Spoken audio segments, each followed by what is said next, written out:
Aloha, you're listening to the Rolling Vets podcast by veterans, for veterans, and civilians alike. I am Lucas Motz, your co-host, and I'm flanked by my Marine veteran peer, Aaron Potta, and our special guest, Allen Behreandt. We would like to extend an invitation to you, the listener, to journey inside of our realm to discover what it means to be a rolling vet. So, El Sargento, E5, Sergeant of Marines, the backbone of the Marine Corps, 0231 8411, Allen Behreandt. How are you today? Pretty good. Yeah, we talked a little bit about it earlier, but just got my vasectomy today. So yeah, vasectomy. At the right age of, how old are you? 25. 25.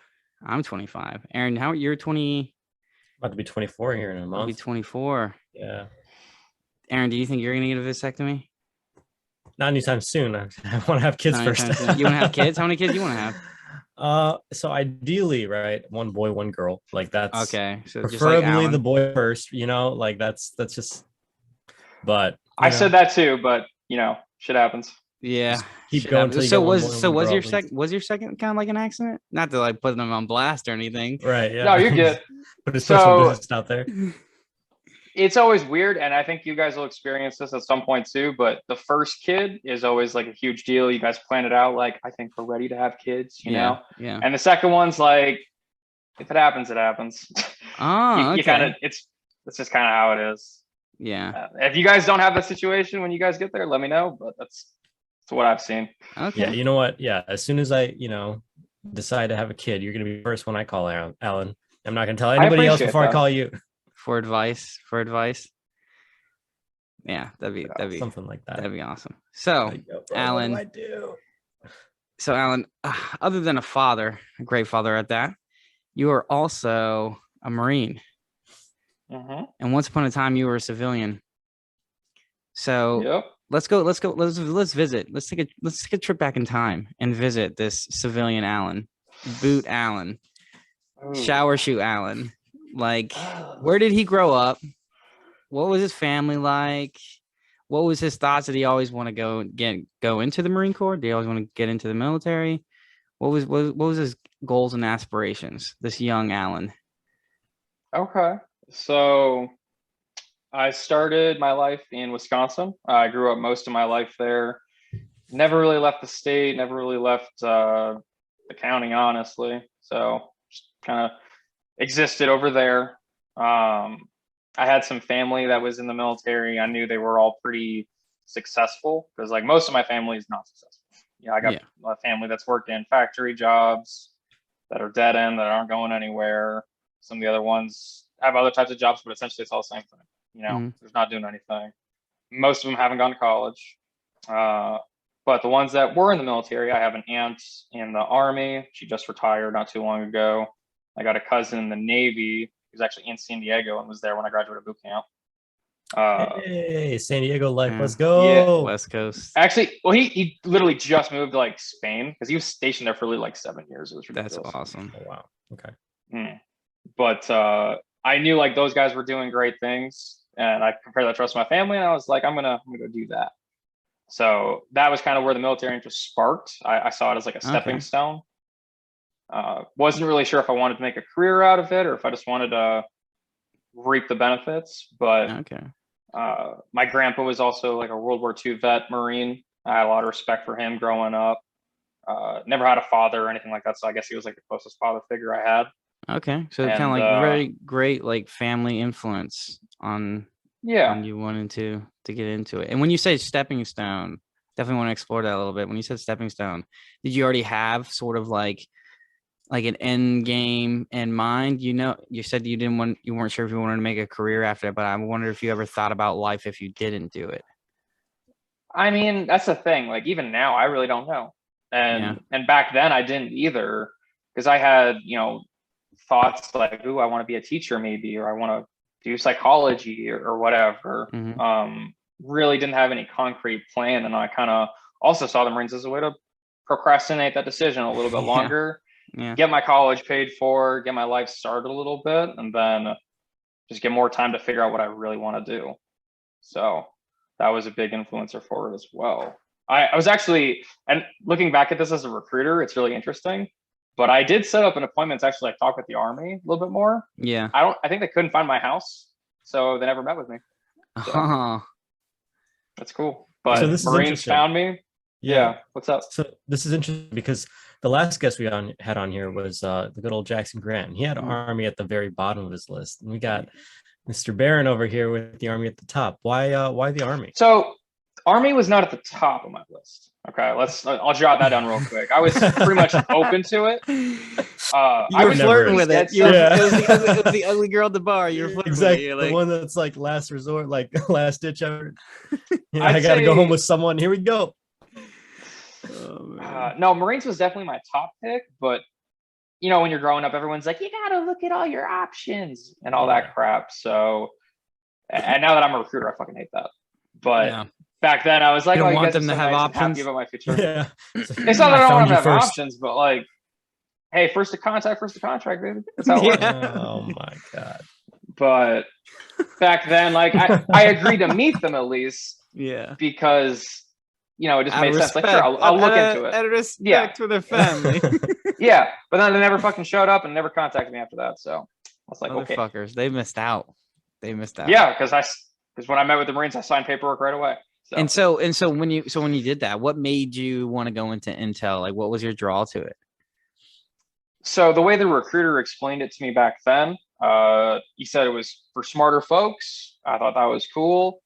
And I'll tell you right now, I've never met someone in West Virginia that's qualified for it. So there's that. But for all our West Virginia viewers out there, get smart. All right, get smart. For Learn all my some West Virginia shit. viewers, get fucked.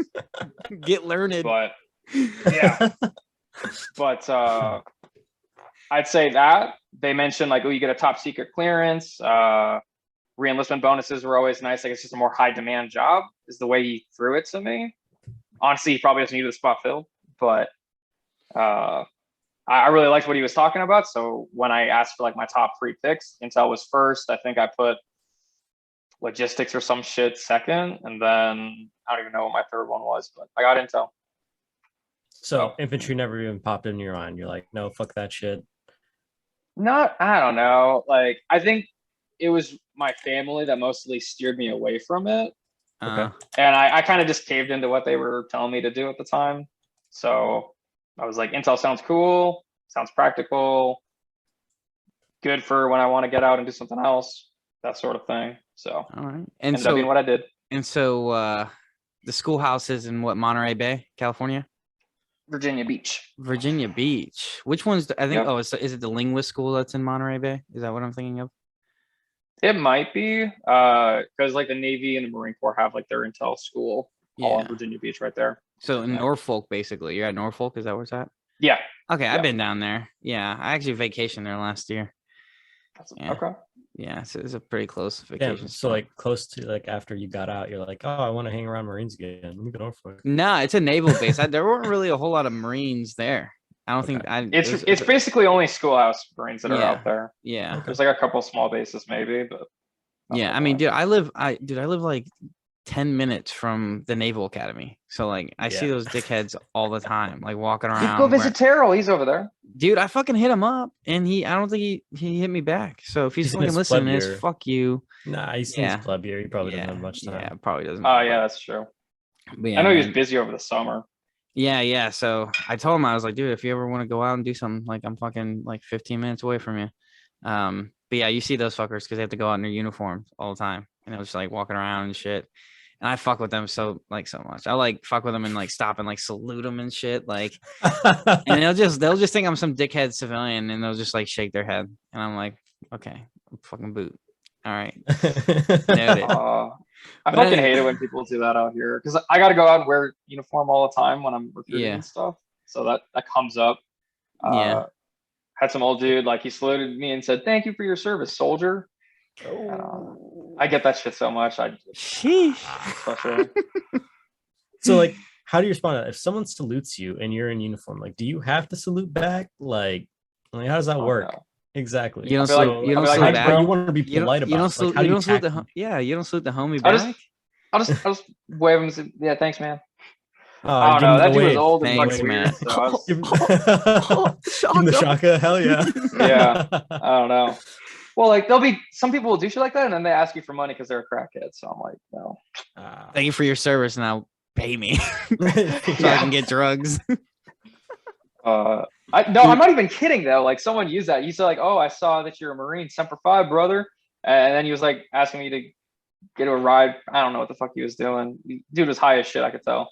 Yeah, So. Did that happen to me when I was in DC, and I was Oh, at really? the Vietnam Memorial, and so it's nicknamed the Wall, and like I got right to the fucking end, and this dude, like you could just tell, was just fucking homeless. Like you couldn't hide it. You just couldn't hide the fact that he was homeless. But he was saying that he worked for the VA, and he said he was working for the VA, and like the card he showed me was just like it was his old like VA medical card, and it's all fucked up. He's like, yeah, I work for the VA, like. I'm supposed to be taking like this survey down here, and you gotta donate when you do the survey and shit like that. I'm like, no, motherfucker, like I'm not doing any of that VA shit. works, my man. Yeah. I showed him my card too, and I was like, oh yeah, I got one. Don't worry about it, bro. And then he was just like, I don't know, you just tell. But like to do that right there, like right there at the Wall, dude. Like, and claim you're a veteran and then literally poach people right at the like edge. It's a different kind of scum for sure. It's fucking scumbag, man. Yeah, fucking scumbag. But anyways, we'll get back to the topic at hand. So yeah, so you go through Intel school. So what the fuck do they teach you there? Like James Bond shit? Like you guys doing like defensive driving? Like packing your own parachutes? Like how to kill high value targets? What is going on over there? So it's basically, if you guys have read, I know you guys haven't, but wow. Wow. Have you read MCDP2, motherfucker? I don't know. Every fucking Yeah, day. okay. Yeah, okay. Hey, Every night before I go to class, sleep. Okay? No, you guys have seen like the big briefs that we do before you go to a place. Like, remember when we went to Australia? Yeah. And one of our intel dudes was given like that 200-page PowerPoint. Yeah. You land in Australia, your boots hit the ground, you die. Yeah, the grass will kill you. You touch the local women, you die. You breathe the air, you die. Yep, exactly. But basically, like they break a big ass brief like that called an IPB into 4 different segments with each different topics that you would cover and that sort of thing. And most of the course was talking about IPB essentially. There was some other courses talking about like, or some other classes talking about like how to read a map and shit like that. But most of it was that sort of thing. It's like a 3-month course. So like so is it is intelligence gathering a part of any of this training? It can be. Well, they talk about the collection's assets, but the thing is like there's such a wide scope for intel. Like, as you guys saw, like I went to an infantry battalion. Before I was at 3-3, I was at a VMU over in Hawaii still. So where's that? I'm looking at maybe that's there. It's like one of the squadrons. Okay. Yeah. It's a drone unit. Like they fly like Ghost Group Recon 3 type shit. drones. Yeah. Look there. No. It's like somewhere between like a Predator and then the shit that you saw me fly. Yeah. Yeah. But, hey, saw us fly. I've seen come them. on, I've come seen on them out now. there. I've seen them out there. Yeah, like that. You're right. You're right. I've seen them out there in a fly Fucking line. co-pilot ass. Wait, what year was this? What year is this? So I checked into Hawaii November of 2015. Okay, did you know a radio operator named Bartle?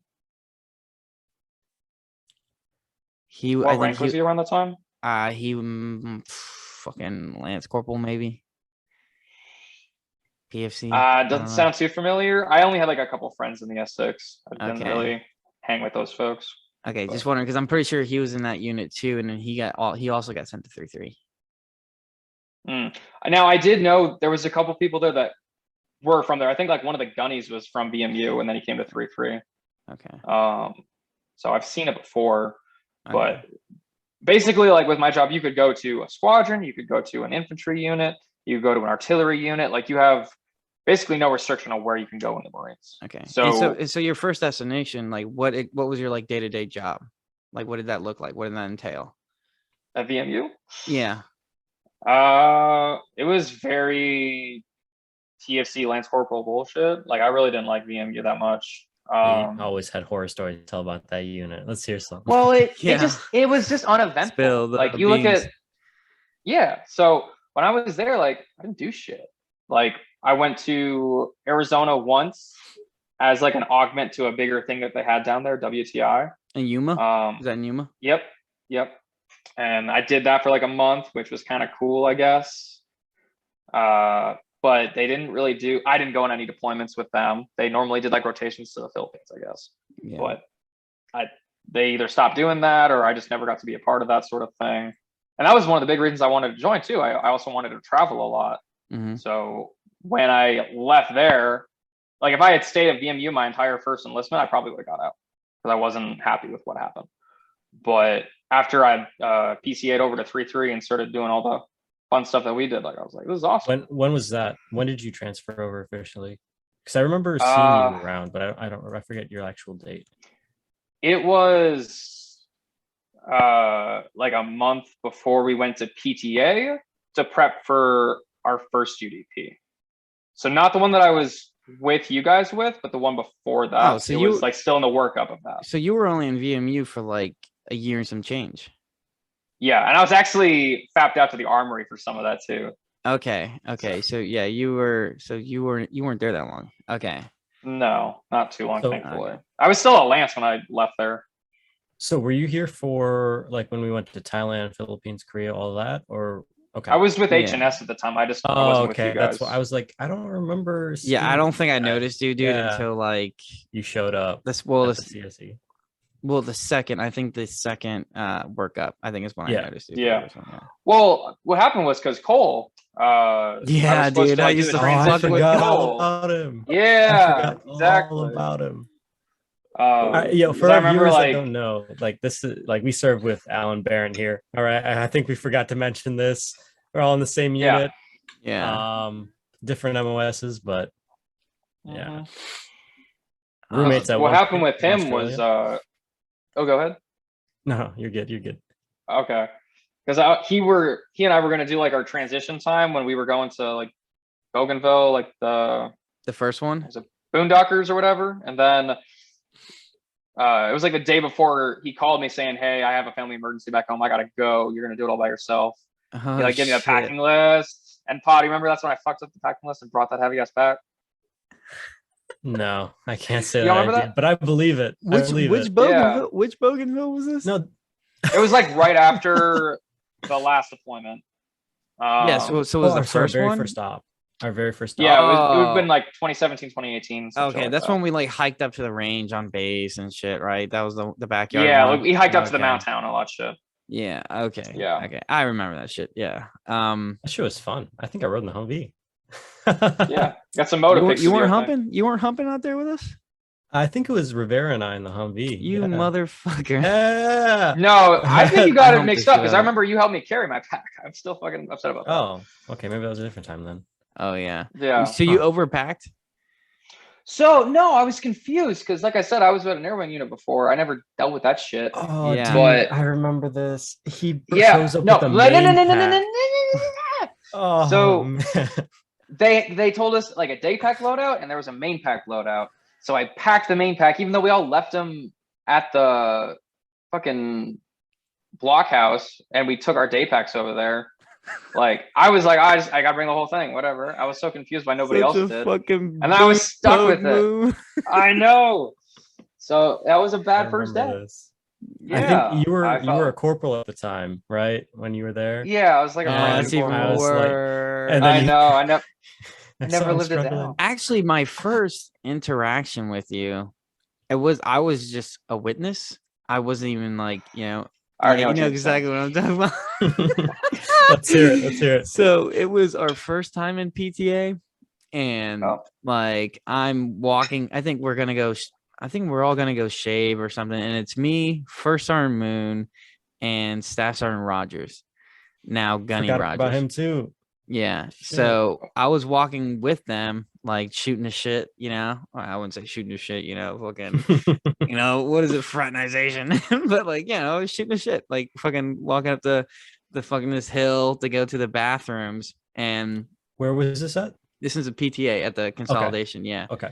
And is that what it was called, Alan? Isn't that what it was called? Tillman? The Cantonment era. cantonment. Fuck, Yeah. dude. Yeah. That thing, that the word has been plaguing me for like 2 weeks. All right. So in cantonment, yeah. So we were walking up the hill to go shave or whatever.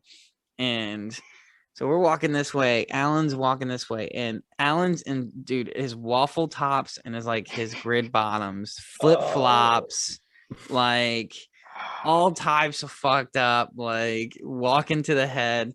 And It's like rougers aren't. Yeah, first sergeant looked at him and like, I think he had like a fucking an aneurysm, dude. Like, Dude, I just can stood see there. the I face. stood there and watched Oh, him and fucking Staff Sergeant Rogers just fucking destroy this kid in the morning.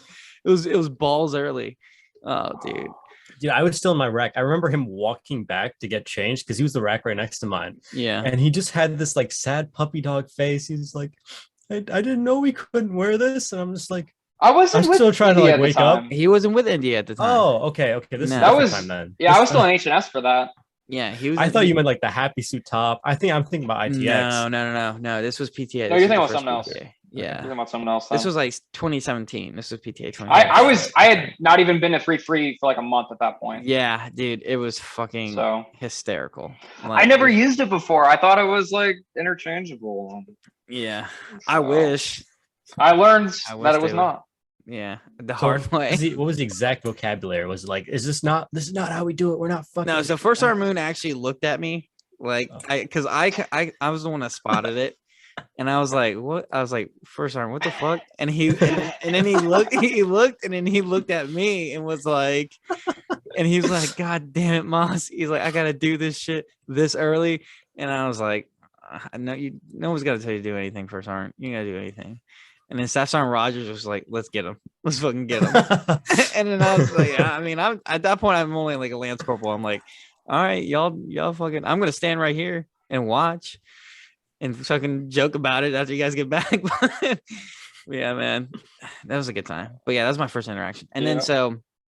so our intel guy, so in a infantry company, it's usually, what's the actual allotment? Would it be like 2 intel guys or just 1 intel guy in a time of war, like worst case scenario?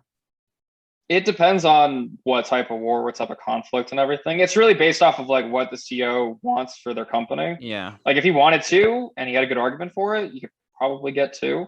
I've seen other units, like when we were at ITX, I was talking to them and some of them have 2 clicks, but it just depends on how they do it. What more than likely would happen is you would have like 1 0231 click, and then they would have like their little clicks in each of the platoons to kind of help give information to him. Okay. That's So what you is try to build, right? Yeah. Say When that you again? were in 3-3, that's what you were trying to build, right? Like that network of clicks.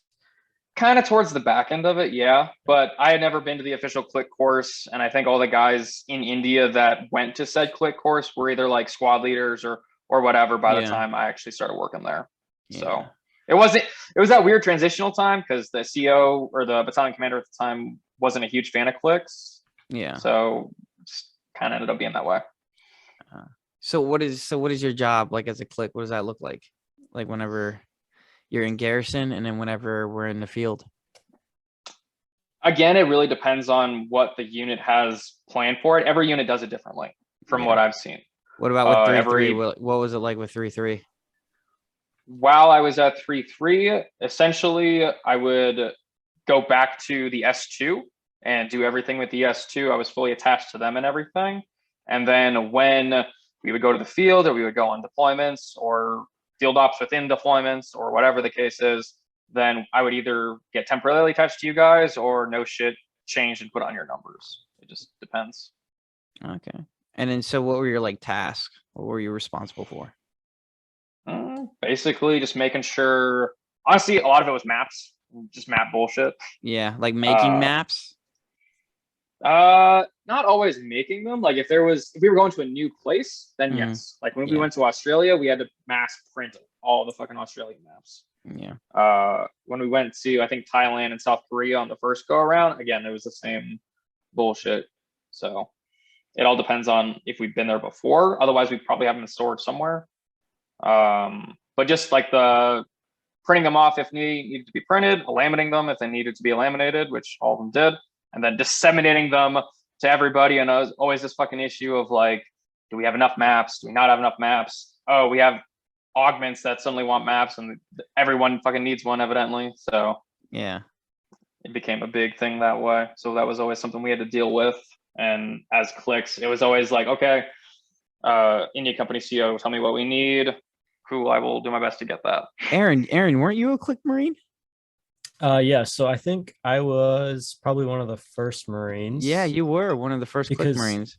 Yeah, because I think it was in Thailand when I first met Behreandt, and I was like, "Oh, sweet!" And we were, or it wasn't you. No, it was. It would have had McCole. Yeah, because I wasn't with you guys in Thailand. I was. Yeah, I remember you showed up. Work up after that while I was flying the Raven. I don't know if I was supposed to be flying the Raven, but I was flying the Raven, and I think you showed up, or we went to one of your sites, and you're like, "Look at these cool videos of me throwing the Raven," and then like the first one you showed me, it just went crashed, and you're like, "Oh no, not that one." Oh yeah, I showed you our montage of crashing. Yeah, because it happened so much, especially in Thailand. That shit was terrible. And Aaron, I love Thailand. Aaron, explain what the Raven is. So the Raven is an unmanned aerial operational drone. It's meant to come apart as it lands. So like a lot of people are like, oh, you didn't stick the landing because it's all like a bunch of pieces, but it's designed to do that. And it gives you like basically just an overhead. Like you see exactly where enemy positions are. You can switch between different types of light colors. It can be black on white or white on black to help differentiate targets at night or day. Super useful. Actually, I think they're trying to make it like a squad. Like so every squad has one. Yeah. And it makes mount combat a lot easier. Yeah. And how big is it? Like it's not that big, right? Yeah, it's about if I'm backing up, it's about something like that. Let's guesstimate it. Let's guesstimate it. Feet. Yeah, you can you can eat it with one hand, so it's nothing too crazy. Like 2 feet, right? Like 2 feet. No, it's probably more than 2 probably feet. Probably like 3 to 4. 3 to 4 feet. 4 feet. Because that tail adds a lot. But it's super light. Oh yeah. It's super light. It's like a carbon fiber, like plexiglass kind of thing. Okay. Yeah, well, it's you've seen like it before. Kevlar, yeah, I've seen it before, but like, just for people who didn't know what the Raven was. Yeah. So it's just an unmanned drone that you can quickly put together and throw up. Super easy to pilot. Like I was brain dead easy. It's like if you've ever played a video game in your life, you'll pick it up like that. Yeah, really cool thing. Like you could zoom in on locations, different. You can have it hover over like while you're doing an op. I think we tried to do that over a live fire range once. That was pretty cool. Yeah, I don't know if we were still allowed to do that, but we did it. Yeah, that is pretty dope. But other than that, so you guys, well, as like click or like intelligence and shit, like you guys get to do like that stuff. You get to even take the course for it. And I think one of the more awesome like courses in the Marine Corps is like the foreign weapons one. Have you done the foreign weapons one? I wish. A lot of my predecessors got the opportunity to do it. I think it was just the CO at the time, our intel officer at the time were very, go to this course. That sounds awesome. Yeah. Later on, when I actually was a click and would have benefited greatly from it, the dude we have wasn't about it, so I didn't get a chance to go. Oh, damn, it's unfortunate. Yeah, you really shoot AKs. That's awesome. Yeah. I mean, there's a lot of cool things there, like especially with back to like the drones, like being able to send one up at night and have like an infrared laser on whatever targets you want to point out to boots on the ground. Like as long as you have NVGs on, you could see exactly what the laser's pointing at. Fucking crazy, dude. Yeah, it's so crazy how good we are at killing other people. You ever think about that? Yeah. Like not us like personally, but like us as like the United States military. Like it's just it's not even fair. The amount of stuff. Yeah. It's not even fair sometimes. Yeah, it's pretty insane. And then you look at like how much we spend on it, and you're like, okay, yeah, it makes sense. Yeah. I remember going to Australia when we all went together. We were all roommates in Australia, saving a small little fucking cube with a little air conditioning. And the Australians, did you get a look at their gear? Yeah. Mhm. Dude, It's all like I lightweight, was high speed, low drag shit. like dual fucking NVGs with phosphorus, like all this like badass stuff. And I'm like, man, why can't we have that? And then I like Too many of us. realized, They got yeah, a small military, man. we have more Green Berets than they do like entire infantry unit. Which is fucking wild Like, to think about that. Put that in perspective, Yeah. man. Like one like special section of the army is more than like their entire military, and Yeah. like their continent is as big as the U.S. Like, yeah. that's Speaking of fucking foreign shit, Alan, man, you're the intel guy. Like you guys have to keep tabs on shit like this. You know, we got Russia fucking doing Russian things right now. They're rushing into the Ukraine. You know, now they're fucking people. They don't have Pornhub. They don't have Netflix. Sony's not selling them any PlayStations. Microsoft's not selling them any Yeah. Xboxes. Like the people are pulling Russian products off the shelves. vodka's gone. Yeah, like this is a crisis. This is a crisis on both Yeah. sides. So like what's your like have you been following this closely? Like what's your whole take on this? So, couple comments on that. Mhm. Like when I was full-time intel, obviously Yeah. this is something I'd be very plugged into. Yep. To help like do honestly probably daily or weekly briefs on this sort of thing. But with my current job, it's really more or less like I only really know like what should I tell parents, what should I tell applicants Yeah. to kind of help put their minds at ease. Because I walk into a school, they'll be like, "Are we getting drafted?" Like, no, motherfucker, you're fat. Yeah. But it's just Shit. kind of a different perspective on that. Yeah. He's like, I'm a recruiter now. I don't give a fuck. All right, just join. God damn it. Yeah.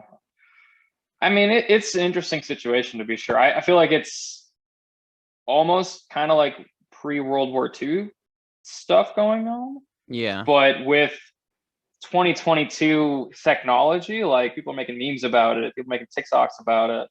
Yeah. It's so publicized across the rest of the world So that fucked up. they can do things like that, Yeah. Yeah. So it's definitely a lot different than what was going on back then, because I don't know, newspapers aren't gonna have the same effect as people that are constantly on their phones getting some kind of information about it. So what's your take on that then? So what's your let's explore that a little bit. Like what's your take on the impact of technology regarding, like modern warfare in a sense of like and not necessarily military technology, but like just everyday personal technology, cell phones, laptops, all that shit, like Apple Watches, like the power just to record and upload it to somewhere, the internet.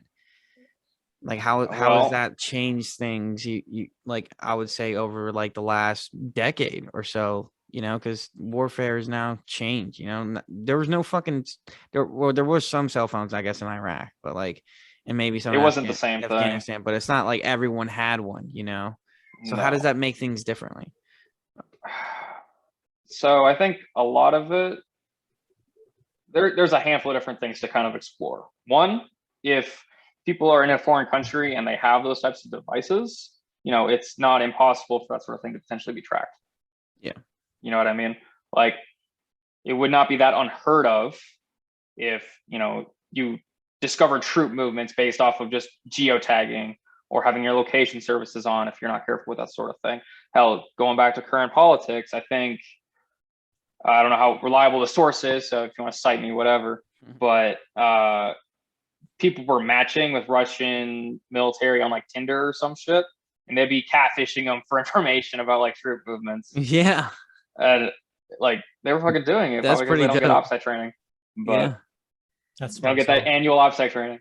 Yeah, they said that that George Washington employed women as spies, to work in taverns and shit to eavesdrop on the British. So, hey man, Knowledge is power. Your knowledge is fucking power. That's just pretty dope.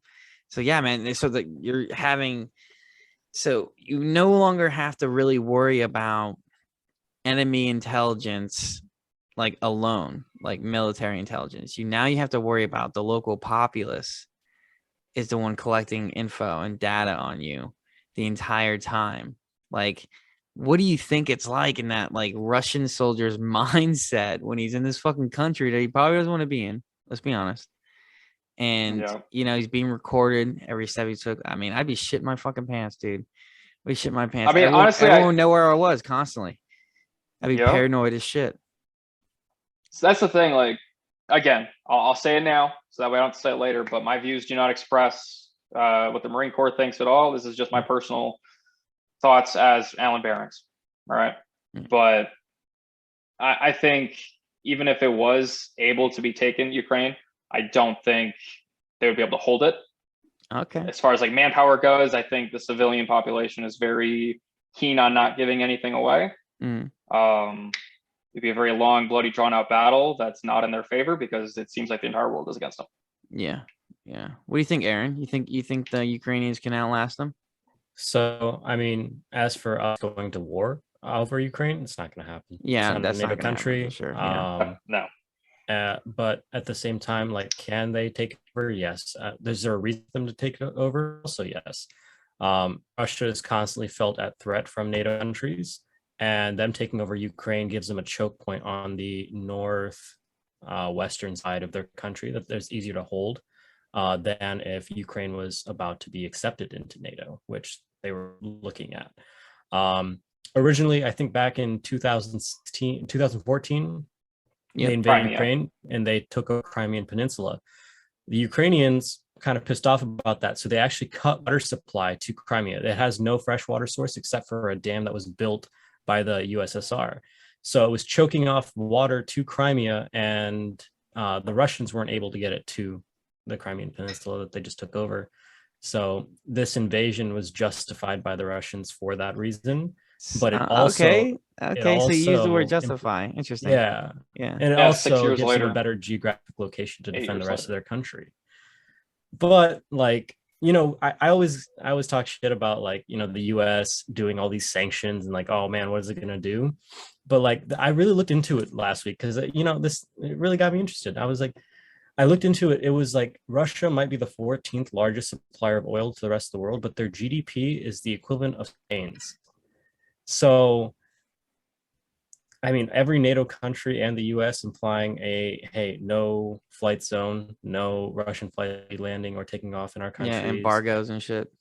Like, I don't know, man. I don't see them holding it for very long. And if they do, like, I don't see Vladimir Putin staying in power after, being able to. But I'm fucking scared though. I'm scared for Russia in that sense because what comes next? Yeah. What do you, because I mean, Alan, what do you think comes next, bro? Like in what scenario?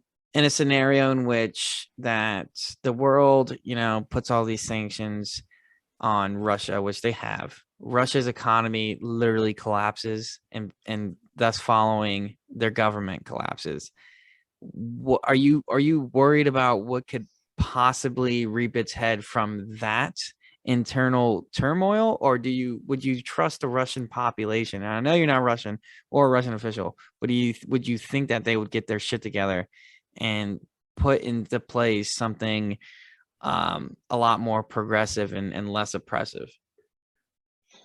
That's an interesting question because you got to look at like Russia's military. It's very corrupt. Okay. Yeah. Like the oligarchs. Yeah. I think when I was in high school and we were talking about like the BRIC nations and everything, my teacher brought up the fact that like 10 to 20% of like their total money that goes to the government with taxes and shit just kind of disappears from the books. Like it goes to somebody, I guess. Yeah, it is. It's So Russian oligarchs that took that cut. Yeah. To say, who would take power, what would happen if they take power, I don't know any of that, but I will say it's not in any of their best interests to, after something like that, fuck with people.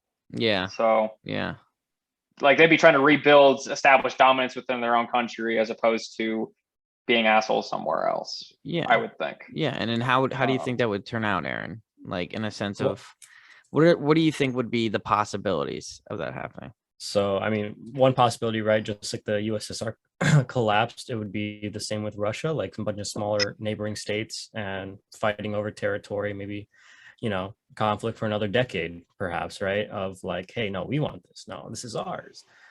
But like also it opens up the possibility for China to expand, right? What's to say, hey, if this doesn't collapse, why doesn't China move up?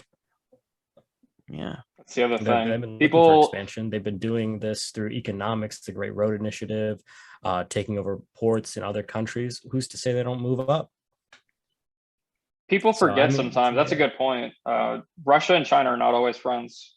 Like they mutually exist next to each other, and they've been friends in the past. But China's kind of doing their own thing Well, too. I think because China was at a point in which following Mao's defeat prior to him rising to power, and they had like this like 100-mile like death march in order for like basically the Communist Party to survive, and they pulled it Mhm. off.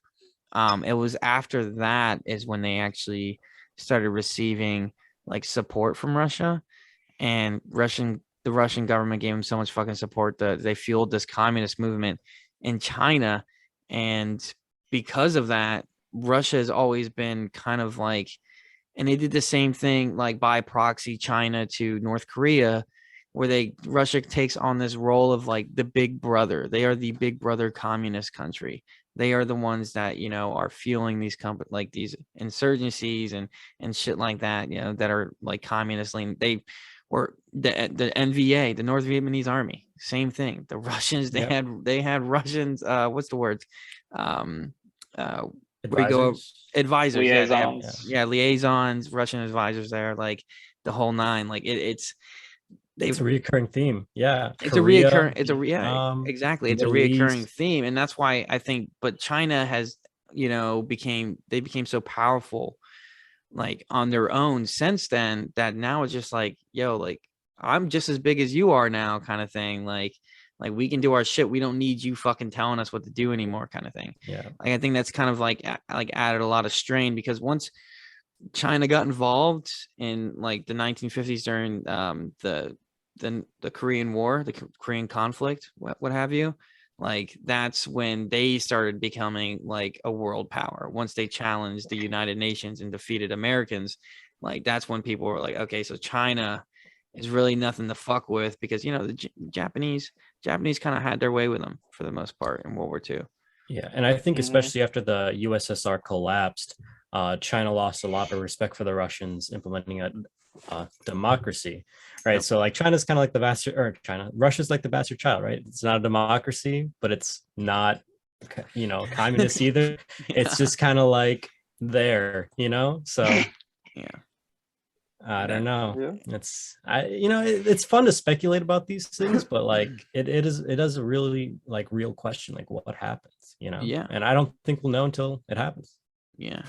That's 100% true. Like I can't see at least anything in the near future of like how Russia is going to bounce back from this shit, especially if they don't win in Ukraine. If they don't win in Ukraine, I don't see I don't see them bouncing back.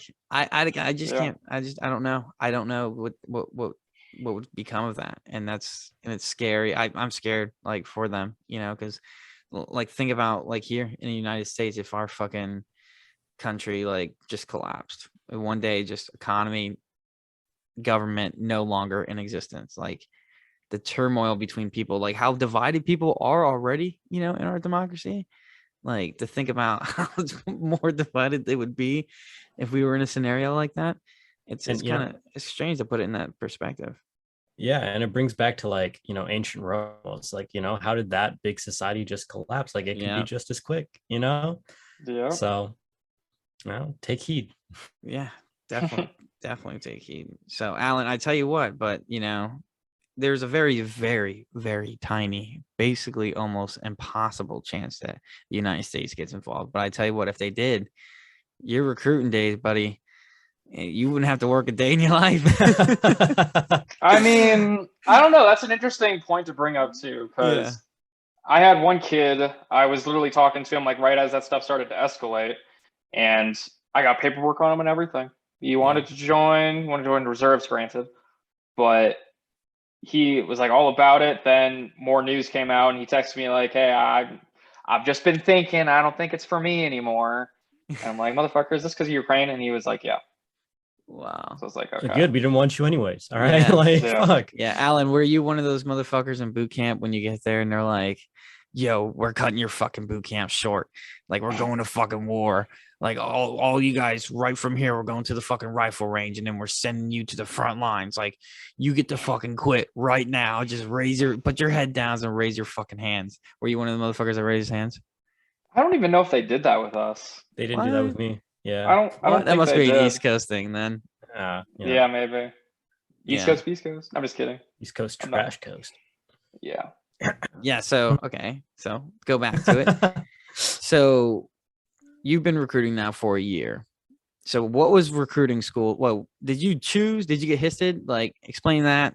And then did you choose Okay. it? And then go on from there.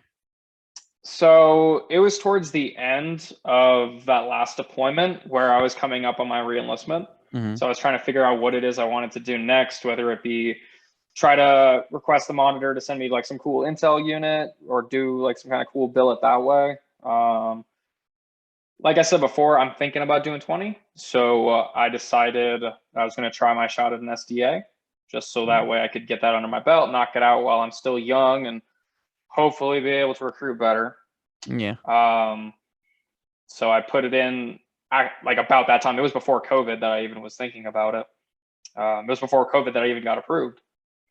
Then I had to wait about a year to actually like go to the schoolhouse for it and everything. It's over in San Diego, right next to MCRD. Close enough that I could hear the recruits yell when they're on the parade deck, literally right across from it. That should That be must so have been dope. motivating. That must have been motivating, Sal. Yeah. Well, like the same area that y'all take people for family day, it's where we would hang out or get lunch or whatever. It's all right there. So it was kind of like nostalgic coming back there. And I think like once they integrated the fourth phase and everything, they were letting brand new Marines like go to the PX and stuff with the drill instructors just kind of in the area babysitting.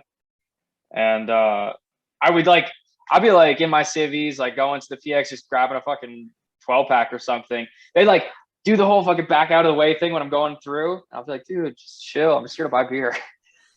God damn, bro. Like, I almost it was really forgot. weird being next almost, to recruits again. I almost forgot they implemented a fourth phase, dude. Yeah. I'd forget. What the fuck? Yeah. Yeah. Not Shit. saying that these like new Marines are soft, because I hate to be that guy that's like, oh, the old. It's breed just this, the different. new breed I don't shit. know. But like, I don't know. I just haven't experienced it, so I can't really like comment on it.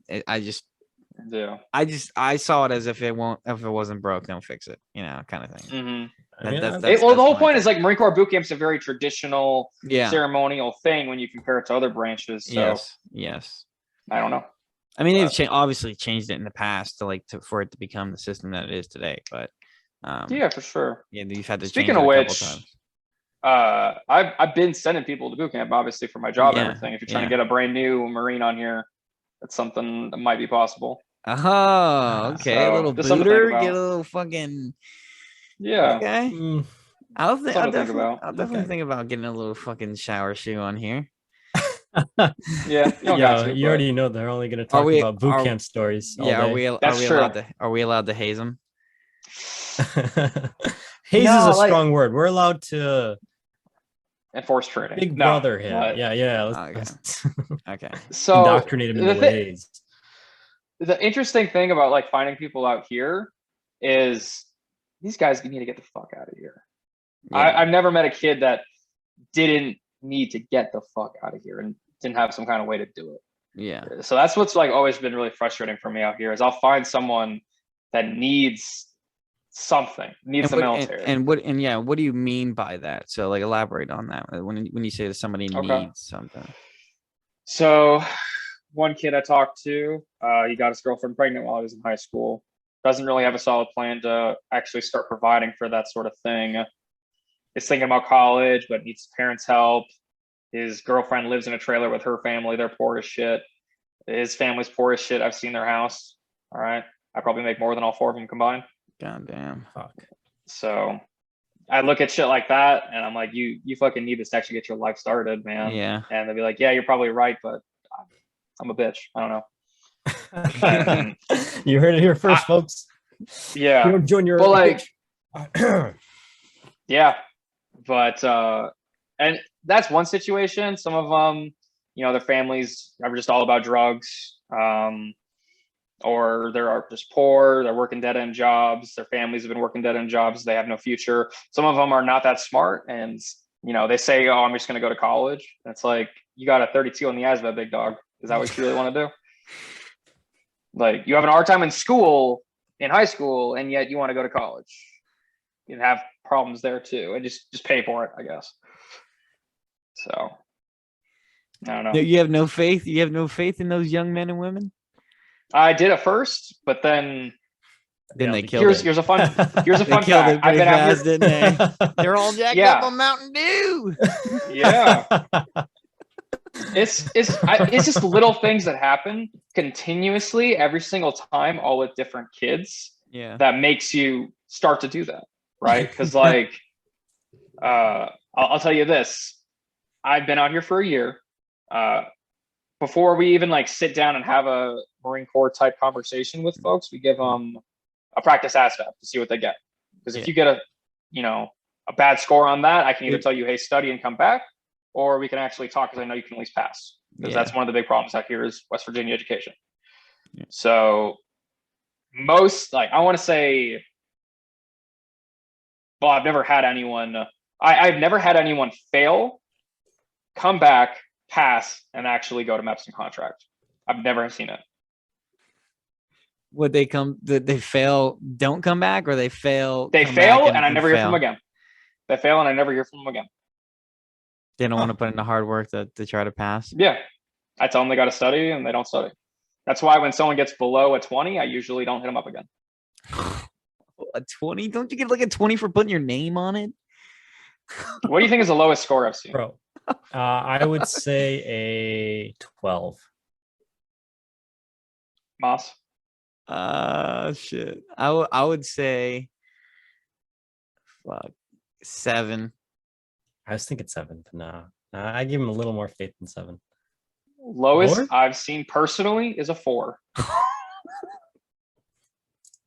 Yeah, dude also got should his be girlfriend laughing right at now. that shit. Yeah, I'm about to say, but like, damn, because I went back on RA like 3 times, right? And the lowest I saw was a 12, and I just kind of like scratched my head there for a second. I was like, 2 + 2 is 4, right? Like, that's at least a 7. Oh my god, man. Jeez, I don't think you It's get a not waiver good. for that one. There, no. So the funny thing is, I even kind of use this as a point, because other branches, depending on what time of the year it is, they will take less than a 31. They can get like an ASVAB waiver essentially. And What the fuck? Of course, and they make fun of us for being stupid. Yeah. You're the stupid ones. I mean, Yeah. I saw a young eat crayons in front of a Humvee driver, so you give it a take, but hey, you can appreciate the flavor and still pass a fucking ASVAB. Yeah, Right? that's true. That's true. It's not good, You man. can taste the rainbow and still pass the ASVAB. That's I play that card too. Like, I'll go be at like a class talk, and someone will make a crayon joke, and I'll be like, "What'd you get on your ASVAB? What'd you get on your SAT, ACT?" Then I tell them what I get, and they shut the fuck up. So Damn. whatever. Fuck, dude. Like, so that's one of the major problems you run in with recruiting. What are some other problems you run into, like being a recruiter? If they're pissing hot, Yeah. Like, How they often? can't How pass the often drug do you test. think they piss hot? a lot. A lot. It's like, I had 2 guys I was going to send up to MEPS this month, but they were pissing hot, and I couldn't. so you pre-test them in the office before you send them up to MEPS. Yeah. Okay. Right, because if they fail the one at What- MEPS, it's a lot bigger of a deal. What'd they piss hot for? Marijuana. I've never had anyone piss for anything else. Okay. There was one other dude that another recruiter had that did it for something else. I think it was either cocaine or heroin. I forgot, Gnarly. but that was a conversation. Yeah. But yeah, Huh. I had one dude. Obviously, I'm not gonna say his name or anything. I'm still working with him because he's got some medical stuff we got to sort out still. Mhm. But he cut it close, so he was really worried but there was a faint line, and he passed it at MEPS, Yeah. so it was all good. That was me. That's what happened to me. Yeah. I had my line was like, my recruiter was like, he's like, Yeah. he's like, just don't eat anything in the morning. He's like, just fast in Drink the water. morning and drink water. And I was like, fuck. So I did, and then I had the ASVAB in the morning too. So I was like hungry and fucking tired of shit, and I was like, ah. But yeah, dude. So fucking recruiting, man, that's gonna suck, dude. I can Yeah, imagine it being, not a huge especially in fan. West Virginia, dude. You know who else fucking was recruiting in West Virginia? Who? Jerry. I didn't know he did it in West Virginia. Yeah, yeah. Yeah. First time Really? Moon did his recruiting in West Yeah. Virginia. Yeah, he told me this He also did it fucking like back when we were in Afghanistan and shit, though, I think. yeah. He told me A this little easier back then. funny ass fucking story about Okay. he fucking was recruiting some kid. He went over to the house to visit a family and shit, and they were like talking to him about like, you know, what about church and like the Marine Corps and all this shit. And he was like, yeah, he's like, we got basically fucking everything. You know, you could be Jewish, you know, Muslim, whatever. Like, we got it. He's like, I think the only thing we don't fucking have is like when people, you know, with the fucking snakes and shit. And the family was actually, you know, that form of Christianity where they have to like they actually do the snakes and shit. Snakes. Yeah, like, you know, like the Baptist motherfuckers or whatever. Like I forgot what they call them, but like They yeah, baptize with snakes? What the fuck? no, they just like bring snakes in the church, and it's like this huge like fucking. There's some symbolic with the What? snakes. Yeah, Weird. Yeah, yeah, that would be his luck though. Like yeah. But yeah, man, he told me it was a struggle out there. He said it was hard out in those streets. No, I'm curious more Yeah. about the kid. I'm gonna have to hit him up for, you know, like what else did he tell you? Like what is the kid's reaction at that point? Oh, he just said that I think the kid ended up still joining or something, but like the family was like really upset with him about it. Huh, I think is wonder what he why. told me. Yeah, I think is what he told me. I mean, I could have just butchered that story, but that's how I remember it, at least. Like Jerry telling me that story. That shit was fucking funny, hilarious. That's the other thing that pisses me off. And you know, I could rant about this all day, but people will like want to join and better their lives and everything. And then their parents are like, no, we don't want that for you. Like, we support the military, but not for my baby. And then Not my kid. yeah. Send someone else's kid to go die, basically. Yeah. Yeah, I've had no, we're not mothers tell fighting me that for it to, right to now. my face, and I'm like, okay.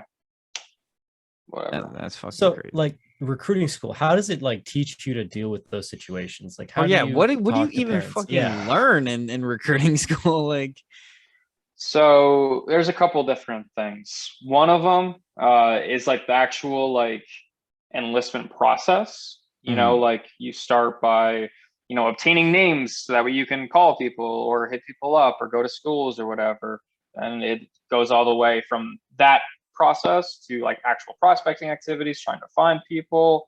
When you find people, what do you actually do to get them into coming in the office or meeting with you? From there, talking about the Marine Corps, getting them to want to join. From there, all the actual administrative stuff that has to happen to get them through MEPS, working with them to get them ready for boot camp, and then all that stuff. So it's a full blown thing on that piece. Determining if people are qualified, right? Being able to know like, oh, you're an illegal alien, okay, or Shucks. whatever your deal is. Haven't had that happen very often out here, but I did have it happen one time. Different things like that, and then like consultative selling skills, like how you talk to people, stuff like that's all covered. You actually get like college credits for like sales and stuff, so it's kind of cool. oh, So, like a used question. car salesman.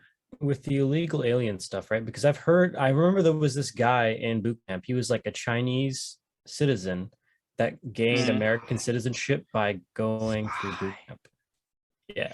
So it depends on where you're at in the process. And I think I was telling you this before for your friend, but if they have like a working visa or something like that, where they're already making steps towards being a citizen, then I think we can help out. But if you like are straight up illegal, like, Well, what about so I guess, because I've had a couple kids, or a couple, I guess they're not kids if I consider myself a man, since we all went in at the same time. But I had a couple of people from my platoon and like my boot camp company that graduated and they got their citizenship upon graduation. Like, how does that work?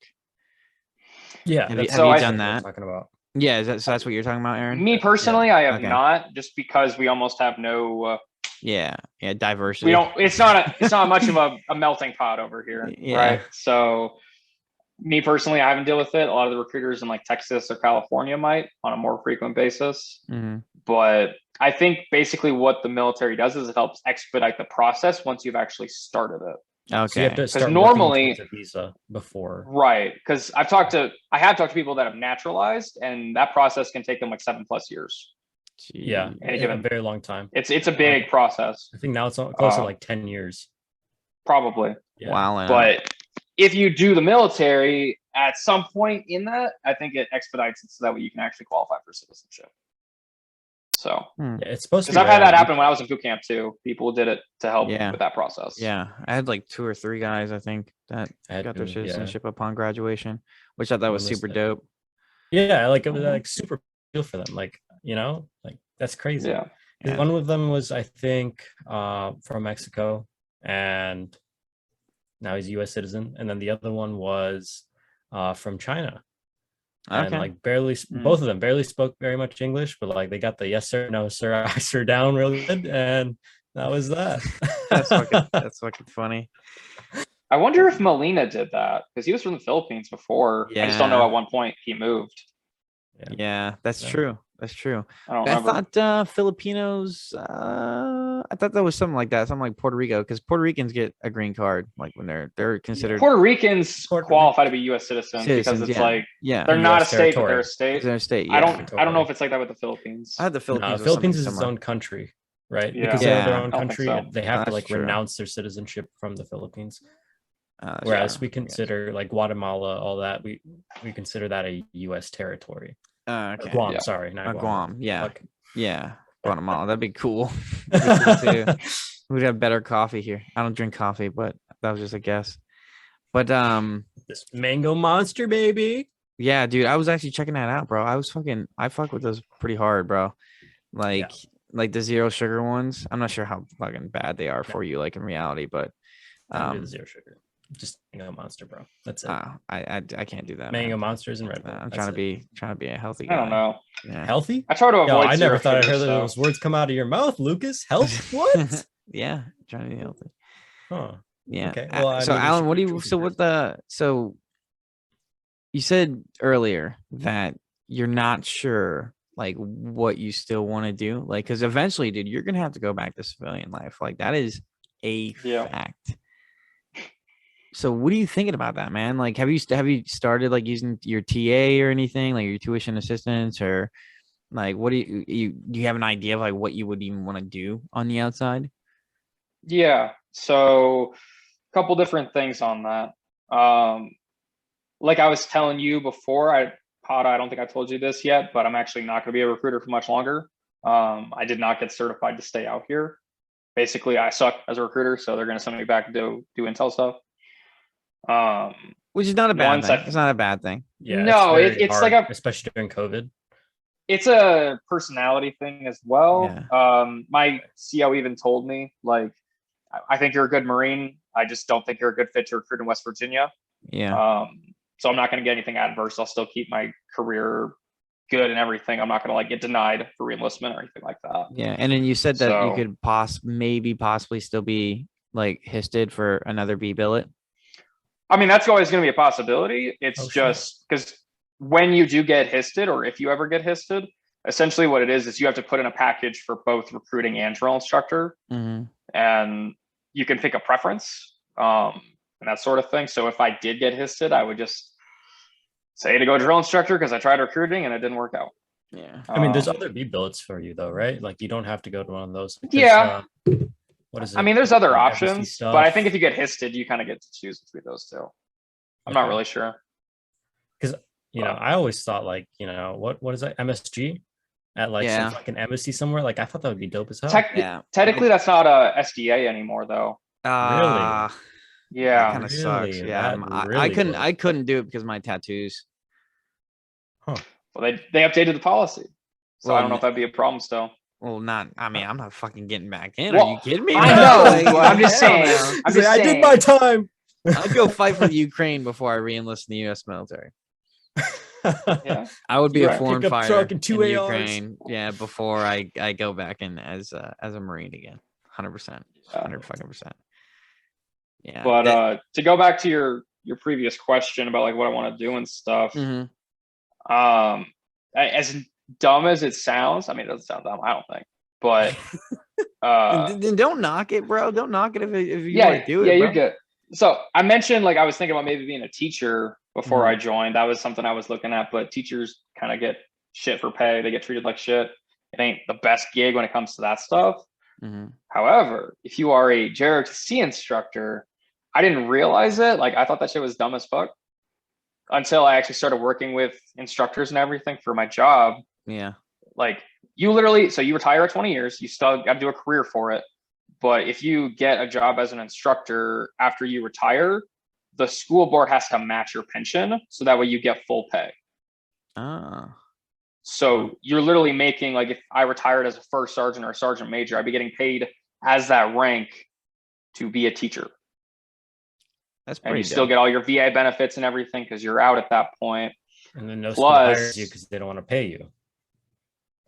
Well, the thing is, they're not paying you the full thing. As long as they offer a program, like they have to do it. You know what I mean? Like they have to have someone there. Oh, okay. Okay. So for them, it's not as big of a deal. Like they're not, the school board isn't paying me full on sergeant major pay or anything like that. It's just matched by whatever my pension's already giving me. Okay. So it's a little bit better for them. You're making more than any other school teacher there by far. Right. And usually you're also not the sole instructor either. Normally there's like 2 to 3 per school.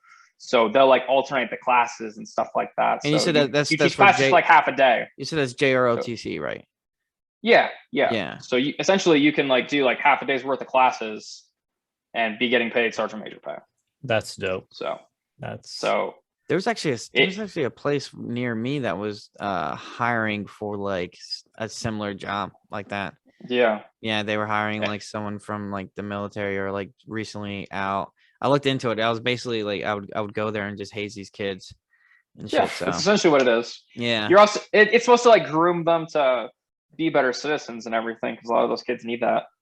But I never heard cool of this. thing. No new to me. I mean, I never heard of it growing up either because it wasn't a thing where I was. Because I even told you before I was an Eagle Scout. That was like my only big extracurricular thing. But that's kind of the big thing out here I've noticed. And not every kid that joins that wants to join. But that's kind of the thing that I've had to do. I kind of had to get in good with those teachers and instructors. Yeah. So how many years are you in now? I hit 7 years on the 3rd.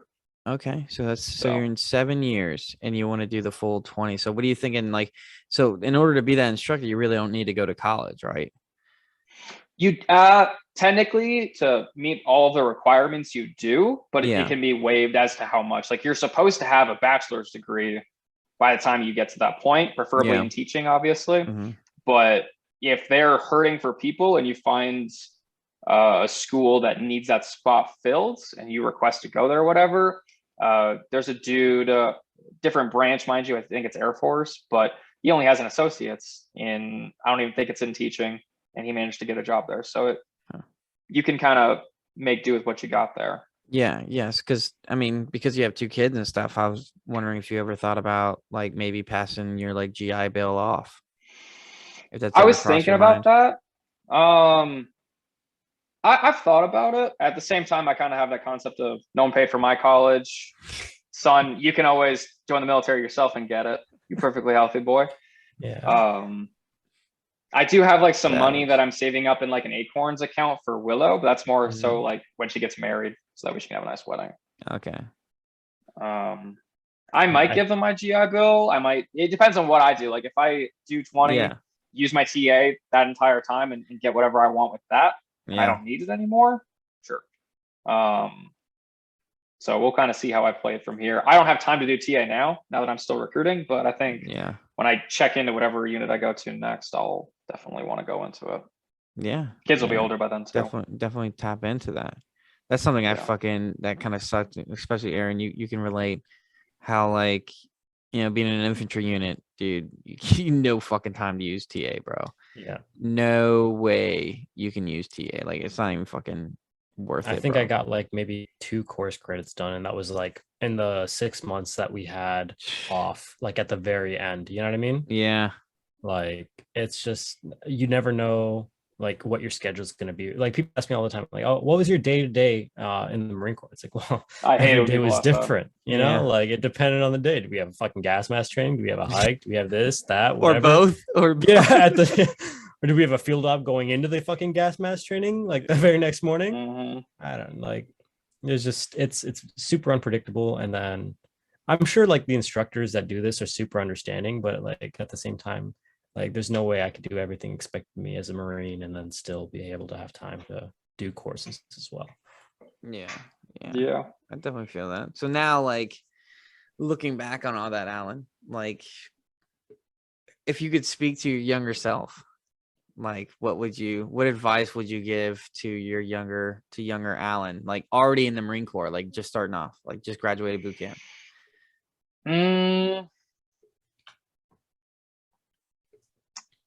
That's an interesting decision there. I don't know. I guess stick with it, because like VMU, like I said, I did not like VMU when I first checked in there. That's the only experience I had, I would have gotten out. So Yeah. I probably told myself, hang in there. I definitely don't regret picking Hawaii, because that was something I did have the opportunity to do, and I ended up loving Hawaii.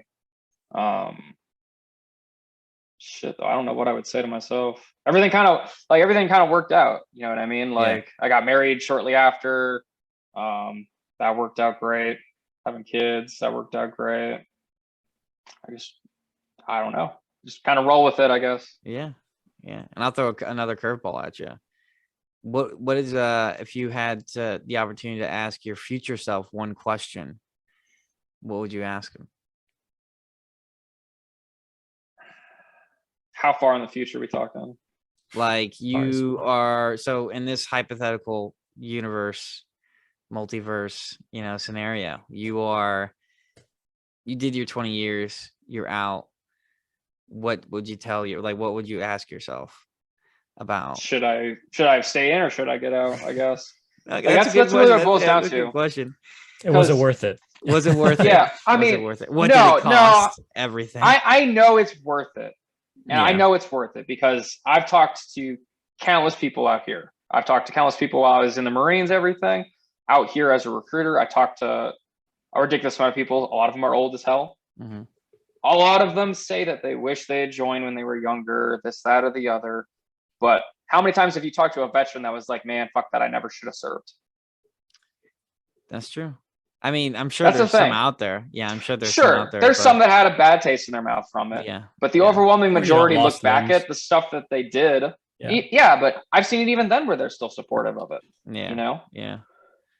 I mean, because in a way, I think if you think about it psychologically, they have to justify their sacrifice. Yeah. And the best way to justify your sacrifice is, I think, patriotism. I think it's one of the easiest ways. For sure. And then also, like, think about it, right? When you think back on the Marine Corps and you think of it, like, you only think about the good times, right? You don't think about all the bullshit that's happening. I sometimes forget about the bullshit, dude. I sometimes forget about the suck, dude. Yeah. And it's crazy how, like, your mind has a way of, like, just remembering, like, the good aspects of it and then blocking out all the bullshit. Yeah. And that shit, that reminds me, like, fucking Simmons was like texting me, and he was telling me, I almost forgot to fucking bring this up, that 3-3 is no longer a unit. It's no longer a unit in the Marine Corps. Isn't that crazy? I mean, we heard we were getting disbanded, but it didn't really kick in. Alan, so what is it now? And like, explain like what exactly that is. Like, what is this? What is it? Is it littoral or literal? Littoral. A littoral unit? Is that what it's called? Littoral regiment. A littoral regiment. From my understanding of it, and like I said, I've been unplugged from this for a little bit. Back when they were still kind of the planning stages. It's actually pretty cool because Terrell and a couple other Marines in the S2 helped like design what's the word for it? Kind of like an intel brief. Mm-hmm. And it was going over like different concepts of a littoral regiment, because we sent some people out to a unit. I can't remember where it was exactly, but it was on our second deployment. Mm-hmm. We sent some people there in support of some operations that they were doing. It was all training based, I think. And it was a preliminary concept of a littoral regiment is what it was. Okay. So it's kind of cool because like the commandant saw that and everything. That was part of, I think, what helped shape that sort of stuff. But what it is essentially, it's like there's artillery in it. It's just kind of like restructuring a battalion. So that way there's like one infantry battalion in the littoral regiment. I think there's an artillery unit in there, some other stuff mixed in, just to give more versatility at like a regimental level. Yeah. It's really all it is. You're changing the hierarchies of who controls what. So instead of having to make augments from, a different battalion or a different regiment, you can just bring them in and you've already been working with them for a while. It just kind of makes it so they're closer to mingle. Okay, so they're using Artie basically as another battalion in that regiment. Yeah, it would essentially be like if we were in 3-3 and 1-3 was Artie and 2-3 was something else. You know what I mean? And like so they're that still close enough that we can work with them and do like lots of different types of joint training with them. So they're treating Artie like we would treat 81s basically now. At a slightly higher level, but yeah, Right, because you got to think like they're still an infantry battalion. Yeah, but I'm just saying like the versatility, right? So like it would be when we were doing that the FEX, right? And it was like all those battalions against us. And so it'd be like easy to call on, another battalion to help out as opposed to well, think about it this way. Yeah, I mean, remember back in ITX when we got like a ridiculous amount of augments and everything? You know what I'm talking about? Yeah. So that's you're empowering the battalion with like a bigger supportive punch. Like in a sense. You're giving them like direct, like lateral access to artillery, to other support, other former supportive like battalions that are now grouped as in one. And now they all train together, right? So they can get used with each other. So imagine just battalion just got bigger and added more shit. So like the battalion, just imagine that. It's still considered a regiment, mind you, but yes, that kind of a similar concept. Like every time we went to the field, we went with like this artillery people. Like they're the same ones that are going with us every single time. They are the same one on like the deployment cycle, all that shit. Right. Yeah, that makes sense. I mean, like, because ideally, if you were to go into a combat environment, you want to have some prior training with the people next to you. It's not necessary, but it definitely helps things like roll along. It mitigates the friction a lot when you have names behind faces, especially on the radio. But why with the timing is my question. Like, what's the significance of the timing? I got like not necessarily like the whole Ukraine thing, but just in general. So no, it's not tied to Ukraine. It's not tied to Ukraine. It's been in the works for a while. Yeah. I don't know if like how did I not hear about this until after it happened? And I was only in the unit like 2 years ago. It's more. You didn't hear about it? What? What's up? You didn't hear about it? Yeah, because I think they started bringing it up right after you left. Okay. Okay, that's they had to. They were leaving, the whole thing falls apart. No, because they were mentioning it right as I was leaving, and they were throwing around the idea of like, oh, this might be our last UDP or whatever. But it was like the UDP after you left that ended up being, I think, their last UDP. Yeah, they had a little get together in the courtyard, and the sergeant major came out. And he's like, "Hey, this is going to be the last deployment with 3-3. Then we're getting disbanded." Yep. And we were all like, "Huh?" That's crazy. So I think we all kind of feel some sense of pride of being a part of that unit before it's gone. For sure. Definitely. I think one of the main reasons though for it is like, remember every time we'd go on an op or every time you look at the roster, like we were deficient in people, like we weren't functioning as full teams, full squads, full platoons. I think the lack of manpower really is the reason why we are restructuring it in this way. Marine Corps, it's constantly like, hey, you have a low retention rate. Hey, we're not getting enough people in. I think that is tie recruiting back into this. Why don't you? Okay. Yeah, exactly. Because people like Allen Behreandt aren't doing their goddamn jobs as recruiters. We have to restructure our units. Nobody wants to join. Nobody wants to join. That's just and nobody wants to stay in. Yeah, and then nobody wants to stay in. People that get in. I think 3-3 had like the lowest retention rate in the Marine Corps. Yeah, they call it like the black hole. The Marine, like people are sent there to like just get the fuck out. And it's crazy that it's like, and it's such a beautiful place like Hawaii too. Yeah, exactly. Like I was super happy on Hawaii, like super happy. I mean, I'm super happy now, but like it's like Hawaii. You get to live in Hawaii. Not many people get to say that was amazing. Yeah, the fact that I lived in Hawaii for 4 years. Rent an apartment on base with like my wife and kids, like that was awesome. Yeah. And living in Hawaii. Yeah, and leave it up to your fucking unit to fuck it all up. Constantly. See, that's the thing I don't get though, because like I said, like I love 3-3. That was awesome. Yeah. It was a really good unit for me and my family. Like my wife was like super plugged into all the spouse stuff on base, and even when we were deployed, like she was doing great. You compare that to out here, like she doesn't have that like network or that connection with anybody out here because we're too spread out as it is. Yeah, how was that? Because like I was a single Marine the entire time, living in the barracks. How was it being married? Like what resources were available? What did it feel like? Was it weird at any point, or did you like? Was there a good connection between you and the other married spouses? Like, overall, it was pretty good. Like, especially when I was with India, because Courtney Moon, it was the family readiness person or whatever. Yeah, she's a G. First sergeant's wife. Yeah, she's awesome. That's a boss lady right there. Yep. That's a boss lady. So exactly. So she would run like coffee groups that all the spouses could go to, and they could shoot the shit essentially. That happened while we were deployed a lot, while we were still there sometimes. So she had like that network going. They had like a Facebook page and everything. It was pretty inviting. You compare it to, again, I'll compare it to VMU. It was a very officer heavy unit because it was a squadron. So it didn't have that, I guess, openness towards enlisted junior Marines, I guess. And that's where I ended up getting married too. So I could see the comparison, Yeah.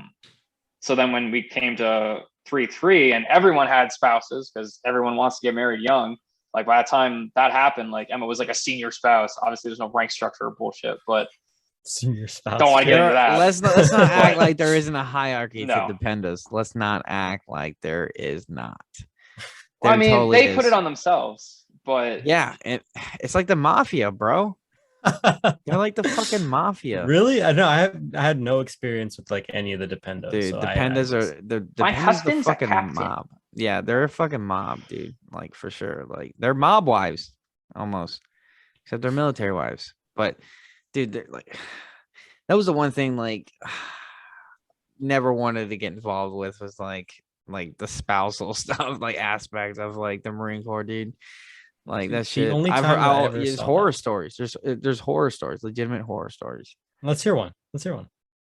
Oh no, I don't want to fucking I don't want to spill the tea on some other shit, but okay. Like there was that only one time there I was ever that had a one run. time I hate the fact that I'm fucking bringing this up, but fuck it. This one time, like this one wife was accused of trying to drown like these kids that they were babysitting. Do you remember that? No. Yeah. So there was that in Hawaii? Yeah, it was in Hawaii, and it was a dude in my company. His wife was accused of like trying to drown like fucking kids, like someone else's kids and shit. Like that, and there's plenty others where it's just like things you just like you're like what the fuck, like things you wouldn't even like if you're like in a normal civilian like world, like you don't hear that kind of shit like on a normal basis, but like in the military you hear that shit so often.